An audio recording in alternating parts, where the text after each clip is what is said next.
तो दोस्तों, एक और नया दिन और मैं बलजीत परमार हाजिर हूँ एक नई कहानी, एक नया किस्सा लेकर।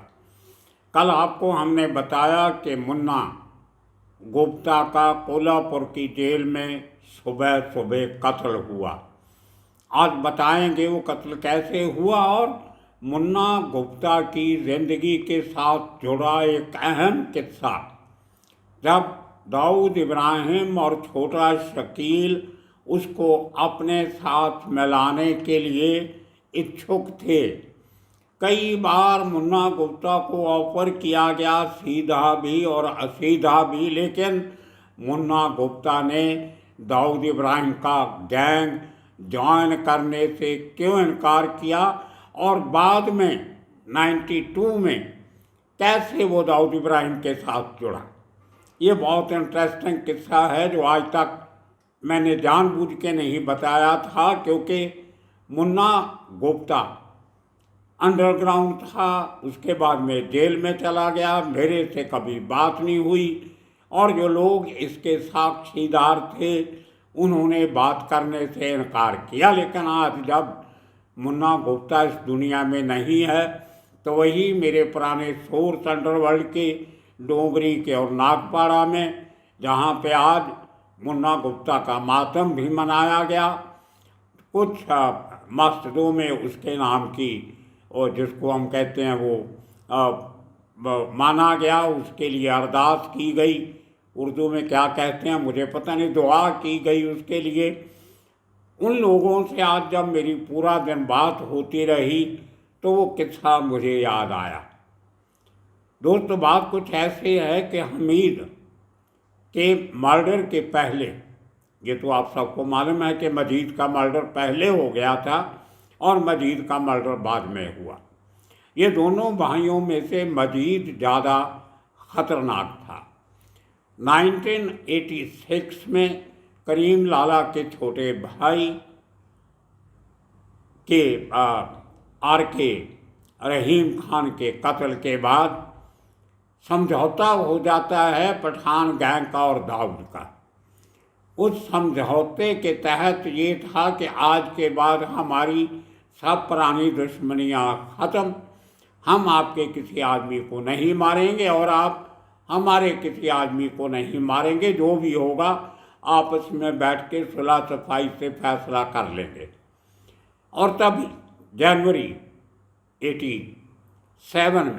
86 में रहीम खान का कत्ल होता है। 87 में ये इनका शुरुआती दिनों में जनवरी फरवरी में मक्का शरीफ में मीटिंग होती है और ये दोनों दाऊद गैंग और पठान गैंग का समझौता हो जाता है। लेकिन समझौता होने के बाद भी मजीद खान अपने पिता और अपने भाई का बदला लेने के लिए पठान गैंग के कुछ बड़े लोगों का कत्ल करना चाहता था।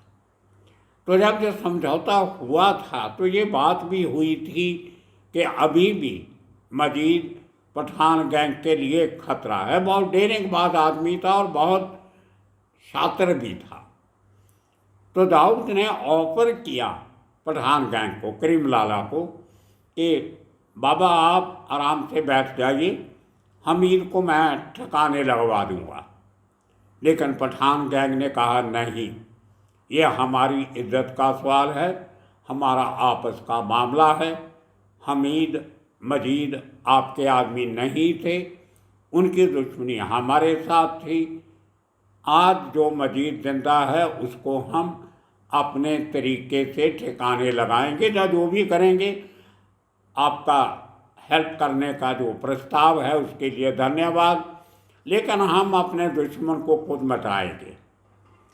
आपको शायद ये मालूम नहीं होगा कि जब दाऊद की और पठान गैंग की दुश्मनियाँ चल रही थी तो मजीद को वो हथियार जब उसके मरने के बाद उससे मिला, वो हथियार भी उसको दाऊद ने सप्लाई किया था पठान गैंग के खास लोगों का खात्मा करने के लिए। इस बात का पता पठान गैंग को था। बहुत ख़तरनाक हथियार था, 9mm की गन थी। तो इस बात का अंदाज़ा शायद दाऊद इब्राहिम को था कि पठानों को पता होगा मैंने मजीद को हथियार दिए हैं। तब दुश्मनी थी, एक दुश्मन दूसरे दुश्मन को मारने के लिए कोई भी हथकंडे अपनाता है। तो लेकिन पठान गैंग ने भी ऑफर ठुकरा दी।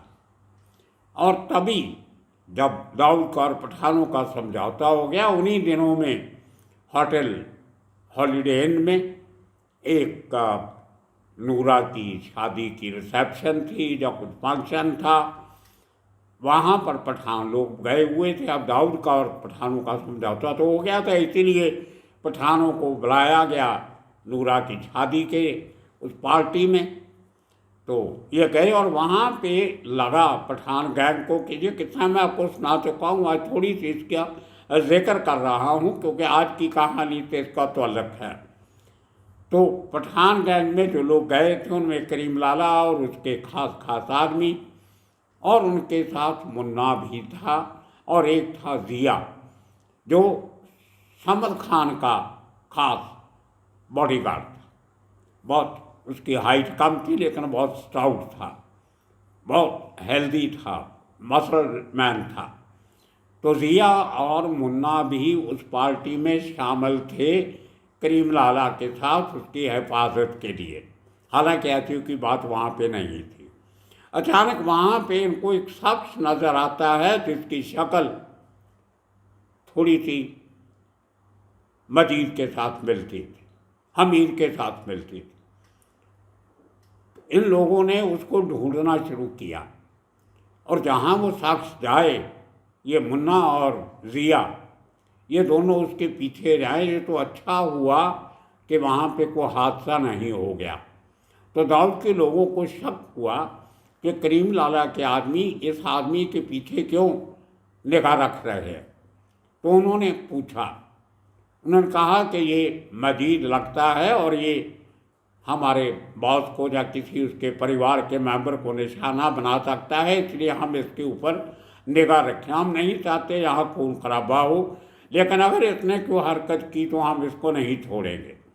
बाद में पता चला कि वो मजीद नहीं था, उसी किस्म की बॉडी बिल्ट, उसी किस्म का थोड़ा मिलता जुलता चेहरा वो था। करीम लाला को इस बात की कोई खबर नहीं थी। अगर करीम लाला को पता होता तो वो अपने बंदों को कह देता कि मैं मजीद को जानता हूँ, ये शख्स जिसके ऊपर आपको शक है ये मजीद नहीं है, हमीद नहीं है। सॉरी, मैं बार बार मजीद कह जाता हूँ, हमीद की बात चल रही थी। मजीद तो पहले मर गया था, उसको मुन्ना पहले ही ख़त्म कर चुका था, ये हमीद नहीं है। तो लेकिन टेंशन बहुत रही उस पार्टी में। उसके बाद ही दाऊद ने ये ऑफर पठान गैंग को की थी कि अगर आपको हमीद का मरना पसंद है, चाहिए, तो मैं उसको ठिकाने लगा देता हूँ। ये बात मैं शायद पहले आपको बता चुका हूँ, लेकिन पठान गैंग ने कहा कि नहीं, हमीद हमारा शिकार है, उसे हम मारेंगे। और उसका कैसे अंत हुआ आपको वो कहानी हम सुना चुके। फन एंड फूड रेस्टोरेंट में मुन्ना और शरीफ ने, छोटा दाऊद ने हमीद का मर्डर किया। खैर, उसके बाद जब पुलिस की इन्वेस्टिगेशन शुरू होती है तो उस समय, इसके मर्डर के समय, जो लोग वहाँ पे बार में और भी शराब पी रहे थे उनको मालिक भी जानता था कई लोगों में। उनमें दो शख्स ऐसे थे जिनका एक नॉन क्रिमिनल रिकॉर्ड था, मतलब वो गैंगस्टर थे। तो होटल के मालिक और वेटरों के कहने के मुताबिक जब लोगों की शनाख्त की गई तो उन दो लोगों को उठा लिया गया। मुन्ना और शरीफ तो भाग गए वहाँ से कत्ल करके, अपना काम करके, लेकिन वो दो लोगों को पुलिस ने दूसरे दिन ही उठा लिया और उनके ऊपर FIR दर्ज करके उनका रिमांड भी ले लिया और दोनों को इन्वेस्टिगेशन चालू। और मज़े की बात यह है कि उन दोनों ने कबूल भी कर लिया कि हमने ही हमीद को मारा। अब देखिए, ये फिल्मी कहानी लगती, लेकिन ये पुलिस स्टेशन का रिकॉर्ड में सब दर्ज है। जब कुछ दिन बाहर रहने के बाद मुन्ना को ये बात मालूम पड़ती है कि जिस शख्स को हमने मारा था उसके कत्ल के इल्ज़ाम में 2 आदमी पकड़ के पुलिस ने बंद कर दिए। तो मुन्ना को लगा कि ये बेइंसाफ़ी है, वो बेकसूर लोग हमारी सज़ा क्यों भुगतें। तो उसने पठान गैंग से बात की कि मैं हाज़िर होता हूँ और अपना गुनाह कबूल करता हूँ, लेकिन शरीफ पकड़ गया। वो बोलता नहीं, अब जो पुलिस ने करना था कर लिया, हमारी जान बची, जाने दो, इस पंगे में लफड़े में नहीं पड़ना है। लेकिन मुन्ना बोला नहीं, मैं तो हाज़िर हूँगा। और आखिर में पठान गैंग को मुन्ना की बात माननी पड़ी।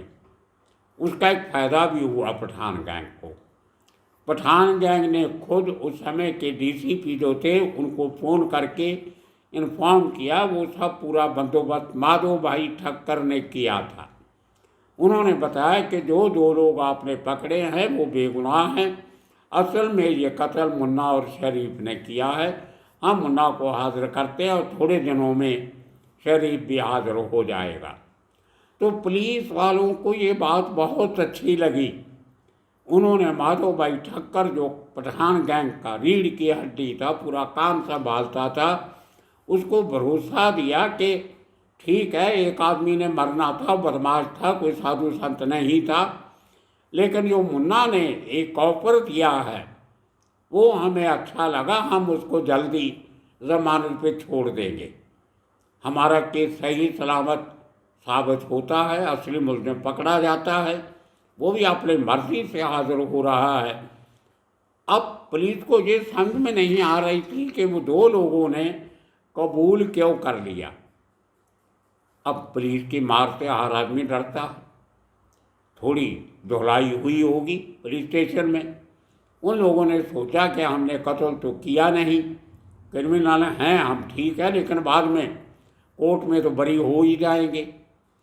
आपको हैरानी होगी सुन के कि उन 2 लड़कों में से एक लड़का अच्छे खासे अमीर परिवार का भी था।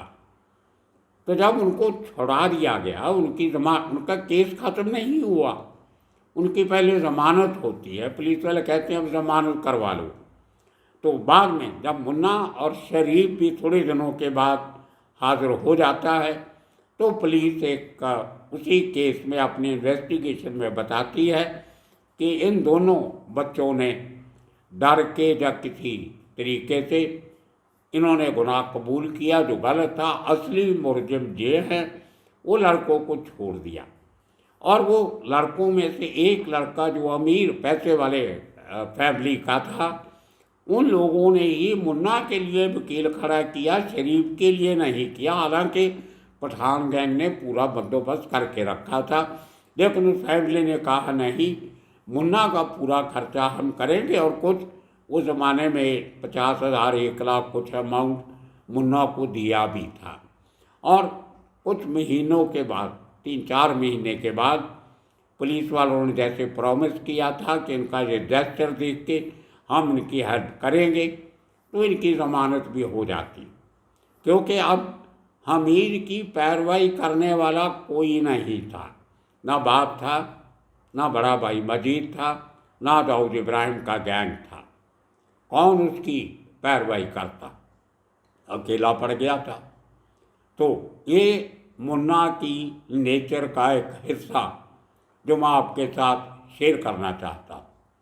और कल हमने जो बताया था कि कोल्हापुर जेल में उसका कत्ल हुआ, कल काफ़ी देर हो गई थी, मैंने वहाँ के एसएसपी और दूसरे अफसरों से बातचीत करने की कोशिश की, लेकिन कल राब्ता नहीं बना पाए। लेकिन आज पूरी खबर सामने आई कि कल सुबह जो जेल में सुबह सुबह हाजिरी लगती है सब कैदियों को उठा के 5:30-6 बजे, उसके बाद उठाया जाता है सबको। ये मुन्ना कोल्हापुर जेल की कलम्बा जेल में सर्कल नंबर 2 की बैरक नंबर 4 में रखा गया था और कैदी भी थे।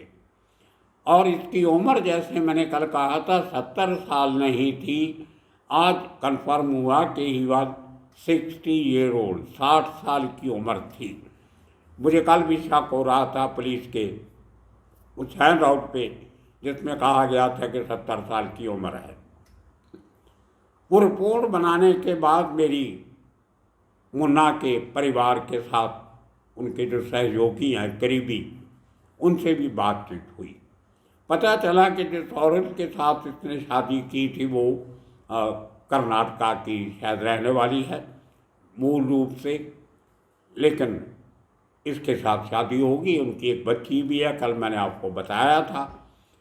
उन्होंने कल हमारे सोर्सेस को बताया कि वो कल ही कोल्हापुर पहुंच गए थे मुन्ना की बॉडी लेने के लिए। उसको मुंबई के पास लाया जाएगा, वहाँ पे उसको सुपुर्द खाक किया होगा। मेरे पास आज तस्वीरें आई हैं, लेकिन कुछ तस्वीरें ऐसी हैं जो आपको नहीं दिखाई जा सकती। हॉस्पिटल से जो उसके सहयोगियों ने मुझे तस्वीरें भेजी, उसका सर बुरी तरह कुचला हुआ था। ये कैसे हुआ वो आपको बताते हैं। सुबह जब कैदियों की हाजिरी लगी, उसके बाद उनको नहाने के लिए छोड़ा गया। उस बैरक में जो वॉशरूम था वहाँ पे नहाने के लिए लोग सब जाते हैं, वहाँ पे झगड़ा हो जाता है नहाने के टाइम को लेके। जब पहले कौन नहाएगा, बाद में कौन नहाएगा, नाल लगे होते हैं उसके नीचे नहाना पड़ता है, कुछ सिस्टम होगा। वहाँ पे मुन्ना गुप्ता का जो अभी अपना शादी के बाद नाम बदल के मोहम्मद अली खान बन चुका था, दाढ़ी रख ली थी। हम दोनों तस्वीरें आपको दिखाएंगे, मुन्ना गुप्ता की पुरानी तस्वीर और मोहम्मद अली खान बनने की बाद वाली तस्वीर। तो वो नहाने के लिए झगड़ा हो जाता है, गाली गलौज हो जाता है, हाथोपाई हो जाती है। 5 लोग जो उसकी बैरक में उसके साथ ही थे, उनमें से 3 आदमी इसको पकड़ के हाथोपाई में नीचे गिरा लेते हैं और 2 आदमी उसके नज़दीक एक गटर का लोखंड का ढक्कन था, बड़ा लोहे का गोल जो होता है, वो उठाते हैं बड़ी मुश्किल से और बार बार मुन्ना के सर पे मारते हैं। उसके सर की जो हालत मैंने उस तस्वीर में देखी है जो हमारे पास है, लेकिन आपको दिखा नहीं सकते, यूट्यूब ऐसी तस्वीरें दिखाने की इजाज़त नहीं देता। बहुत बुरी तरह से उसके सर को कुचला हुआ है, खून से लथपथ है। खैर, तो ये झगड़े में मुन्ना गुप्ता को मार दिया जाता है। जब वो इंजर्ड होता है तो उसको अस्पताल भी ले जाया जाता है, लेकिन वहाँ ले जा के उसको मृत घोषित कर दिया जाता। वहाँ के जो कोल्हापुर के, मैं कुछ आज दिन भर नोट्स ले रहा था अपने मोबाइल पे लोगों से बातचीत करते हुए, उसमें से पता चला कि जो हमला करने वाले जो लोग थे उसकी बैरक में उसके साथी जिनसे नहाने को लेकर झगड़ा हुआ, उनमें सबसे जो मास्टरमाइंड था वो था प्रतीक उर्फ सुरेश पाटिल। ये सब महाराष्ट्रीयन लड़के हैं। दूसरा था दीपक नेताजी, तीसरा संदीप चौहान, चौथा ऋतुराज इनामदार। मैं जब ये इनामदार मैंने पढ़ा तो मुझे महाराष्ट्र पुलिस के बहुत ही बड़े अफसर इनामदार साहब की याद आ गई, जिनके नाम का एक ज़माने में पूजा की जाती थी पुलिस फोर्स में भी और अंडरवर्ल्ड में। बहुत बढ़िया इंसान और ऑफिसर थे। पता नहीं इस किस्म का सरनेम रख के ये ऋतुराज ने क्या कमाया। और आखिरी लड़का था सौरभ विकास। अब इन लोगों के ऊपर कत्ल का मुकदमा दर्ज कर दिया गया है धारा 302 के तहत। कोल्हापुर के एसपी महेंद्र पंडित, उन्होंने कहा कि अक्सर इन लोगों के बीच और मुन्ना गुप्ता के बीच झगड़े होते रहते थे छोटी छोटी बात को लेकर। उन्होंने एक बात बहुत पते की कही है कि जेल में एक सिस्टम होता है, जो पुराने कैदी होते हैं या जिनका बड़ा नाम होता है, वो अपनी थोड़ी सी बादशाहत कहो या राजागिरी जेल में भी चलाने की, दादागिरी करने की कोशिश करते हैं। और जेल में जाने के बाद वही मुन्ना जो हैप्पी को लक्की किस्म का आदमी था, बड़ा शांत स्वभाव का था, वो काफ़ी चिड़चिड़ा हो गया था। ख़ास तौर पे जब उसको शादी के बाद, उसकी बच्ची पैदा होने के बाद पैरोल जंप करने के चक्कर में उसको पकड़ के वापस जेल में डाला जाता है। पहले आर्थर रोड जेल मुंबई, बाद में उसको ट्रांसफ़र कर दिया जाता है कोल्हापुर की जेल में। तो महेंद्र पंडित जी एसपी कोल्हापुर, उन्होंने कहा कि ये मुन्ना गुप्ता अक्सर बाकी अपने जो यंग कैदी हैं उनके ऊपर दबाव डाला करता था, उनसे छोटे मोटे काम करवाने का हुक्म करना, गाली गलौज करना, किसी ने बात नहीं सुन के उसको थप्पड़ भी मार देता था। तो लोग काफ़ी उससे परेशान हो गए थे। लगता ये है कि शायद मुन्ना गुप्ता बाई नेचर तो ऐसा आदमी नहीं था, वो ऐसी हरकतें शायद इसलिए करता होगा कि उसकी शिकायत वगैरह हो तो उसको वहाँ से ट्रांसफ़र करके मुंबई के नज़दीक कहीं थाना जेल या तलोजा जेल जो उसके परिवार के नज़दीक है वहाँ भेज दिया जाए। ये अक्सर एक यूज़ होता है, एक बहाना। इस किस्म के जो हंडे हुए क्रिमिनल होते हैं वो अक्सर जेल में ऐसी प्लानिंग करते हैं कि कुछ ऐसा काम करें जिससे उनको वहाँ से निकाल के किसी दूसरी जेल में भेजा जाए। नॉर्मली जो बड़े गैंगस्टर होते हैं जिनके पीछे बड़ा गैंग होता है, पैसा होता है, असर रसूख होता है, तो वो जेल अथॉरिटीज़ के साथ ले दे के मिली भुगत से अपनी ट्रांसफ़र करवा लेते हैं। लेकिन जैसे कल हमने आपको बताया, मुन्ना गुप्ता अकेला पड़ चुका था, पैसा उसके पास था नहीं जो दे के वो अपनी ट्रांसफ़र करवा सकता। ख़ास तौर पे उस बच्ची के जन्म के बाद उसको लगता था कि नज़दीक जाऊँ ताकि समय समय पे परिवार के साथ मुलाकात होती रहे।